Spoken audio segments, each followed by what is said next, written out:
Assalamualaikum warahmatullahi wabarakatuh. Kembali lagi bersama saya Septian Herdiansyah di channel yang sama dengan nama yang masih sama. Kalau sebelumnya nama kontennya Sebat, kali ini saya kepikiran kalau ngobrol sendiri gini kita ubah namanya menjadi ngelondri ya. Ngelantur ngomong sendiri. Emang sih agak maksa akronimnya, tapi gak apa-apa lah biar enak. Kalau Sebat kan berarti harus ada sahabat yang diajak ngobrol. Kalau ini kan sendiri. Akhir-akhir ini banyak beberapa teman saya yang menyarankan atau menginginkan saya membahas tentang insecure. Karena memang channel ini masih sedikit subscribernya, otomatis yang minta jelas dari beberapa teman dekat saya yang japri lewat WhatsApp. Emang sih kayaknya pembahasan soal insecure ini menjadi sebuah masalah yang banyak dialami semua kalangan, terutama di kalangan anak muda. Sepertinya sudah menjadi keresahan yang mendarah daging di setiap pribadi manusia, yang emang agak ganggu gitu. So, kali ini saya bakal bahas tentang insecure. Banyak yang ngerasa insecure karena berbagai macam alasan. Ada yang beralasan karena fisik, background pendidikan, ekonomi, keluarga, bahkan ada yang beralasan karena titik jerawat di wajah dan ngerasa gak pede berada di lingkungan sosial. Bayangin coba, karena alasan fisik, seseorang bisa merasa gak percaya diri. Sedikitnya mungkin ada 5 alasan utama insecure itu. Yang pertama ada kecemasan sosial, terlalu memikirkan sosial, lingkungan sosial. Yang kedua ada terlalu perfeksionis. Yang ketiga ada takut gagal atau mendapatkan penolakan dari lingkungan. Yang keempat ada membandingkan diri dengan orang lain. Yang kelima atau yang terakhir karena pernah menjadi korban bully atau bullying. Untuk bullying ini saya juga pernah mengalami dan memang membuat mental atau membuat kita insecure. Nah, muncul pertanyaan bahwa sebetulnya kita merasa insecure ini apakah memang dari diri kita atau standar sosial dari orang lain. Kita ngerasa gak pede karena dari internal kita atau eksternal yang memaksa kita. Kalau kita bahas insecure, arti insecure itu sendiri berasal dari bahasa Inggris yang kalau kita lihat di Oxford Dictionary kita bisa menemukan arti yakni secure yang artinya aman dan in yang artinya tidak. Yang kalau digabung menjadi sebuah rasa tidak aman, atau yang pengertian secara jelasnya it's not confident about yourself or relationship with other people. Dari kalimat tersebut ada 2 kata kunci yang jelas yakni yourself dan other people. Ini tentang diri kita, penerimaan terhadap diri kita, dan other people bagaimana orang lain melihat kita. Ini bisa menjadi pertanyaan untuk diri kita sendiri, confident atau percaya diri yang kita bentuk itu oleh diri kita sendiri atau jangan-jangan selama ini orang lain yang mendistract percaya diri kita itu. Saya ambil contoh misalnya standar tampan.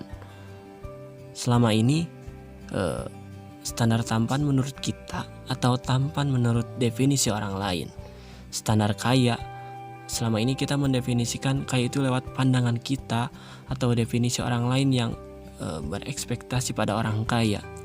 Begitupun standar pintar. Dan emang sih sebenarnya kita gak bisa memenuhi kedua-duanya. Kalau kita memenuhi standar pada diri kita sendiri, maka anggapan orang lain tidak akan mendistract atau mempengaruhi, melainkan hanya sebagai pembanding. Ketika kita gak punya standar, kita bakal ngikut kata orang. Bakal capek kayaknya kalau terus-terusan ngikutin pandangan orang lain, apa kata orang lain. Yang menurut saya ini bisa membatasi dalam segala aspek, seperti kreativitas, sebuah kebebasan yang ujung-ujungnya kita berkarya nantinya bukan karena atas dasar suka, melainkan karena mengacu atau selalu berdasar pada anggapan orang lain. Memang gak salah sih kita ngikutin pasar masyarakat atau orang lain, tetapi tidak akan ada perubahan yang terjadi karena semuanya seperti dibatasi. Jadi ingat kata Bang Panji Pragiwaksono, dia pernah bilang lebih baik sedikit lebih beda daripada sedikit lebih baik. Jelas dari sini, kalau kita terus ngikut standar atau anggapan orang lain, kita gak bisa berubah. Dan bagaimana kita untuk bisa mencoba menjadi lebih beda kalau kita gak berubah?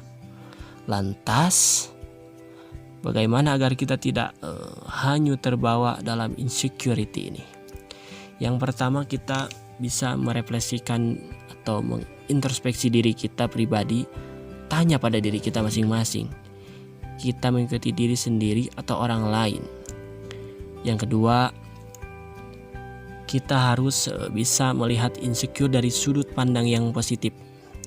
Kita selalu memandang insecure sebagai hal negatif, tapi padahal insecure itu sendiri mempunyai sisi positif kalau kita lihat dari sudut pandang yang positif. Karena insecure bisa membuat kita tahu diri kita sendiri, bisa mengetahui kekurangan dan kesalahan kita sendiri. Orang yang tahu perkembangan diri sendiri bisa merubah dirinya lebih baik di masa depan. Bila kekurangan, maka ubah menjadi lebih baik. Coba bayangkan jika kita tidak tahu diri sendiri, bagaimana cara kita mengubahnya, bagaimana cara kita mengimprove diri kita, mengembangkan diri kita. Terus gimana sih cara kita mengatasi dan berdamai dengan insecure?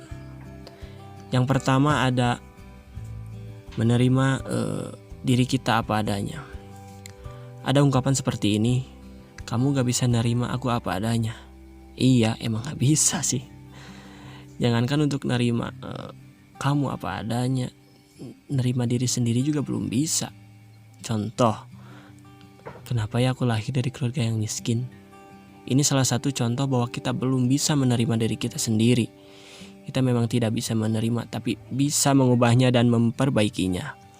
Meskipun ada beberapa yang tak bisa diubah karena memang sudah gift atau anugerah dari Tuhan. Nah, penerimaan ini adalah awal dari semuanya. Yang kedua ada fokus pada kelebihan kita. Semua manusia tercipta mustahil tanpa kekurangan. Maka dari itu, jika kita terus terpaku dan membeku karena kekurangan, kapan kita akan maju? Maka fokus pada kelebihan dan kembangkan semuanya. Toh nanti kekurangan perlahan akan tertutupi oleh sebuah prestasi. Dan yang terakhir adalah rasa bersyukur atau syukur. Banyak di antara kita termasuk saya yang sering lupa untuk bersyukur.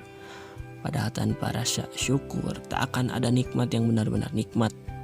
Bersyukur dengan apa yang kita miliki. Fisik terlahir pendek, fisik terlahir berjerawat atau warna kulit yang berbeda. Tapi lihatlah ke bawah, masih banyak yang terlahir bahkan tanpa sepasang kaki, tanpa tangan. Bahkan mereka tuli dan kehilangan penglihatan. Ini bukan maksud mengucilkan, tapi justru mereka yang memiliki keterbatasan bisa hidup bahagia. Karena apa? Karena memang rasa syukur yang tak pernah mereka lupa. Nah, barusan pembahasan seputar insecure yang semoga saja kalian ngerti ya. Inti dari semua ini adalah insecure tak akan bisa hilang, tapi bisa kita kendalikan. Bahkan kita bisa membuat menjadi sebuah jalan kesuksesan di masa depan. Kadang sih insecure ini dikaitkan dengan overthinking, kayak kita bahas khususlah nanti tentang overthinking di part 2-nya. Baik, untuk itu terima kasih telah berkenan mendengarkan. Saya Septian Herdiansyah. Jangan lupa like kalau suka, dislike kalau kepencet, subscribe kalau ingat, dan share kalau ikhlas. Oke, see you. Assalamualaikum warahmatullahi wabarakatuh.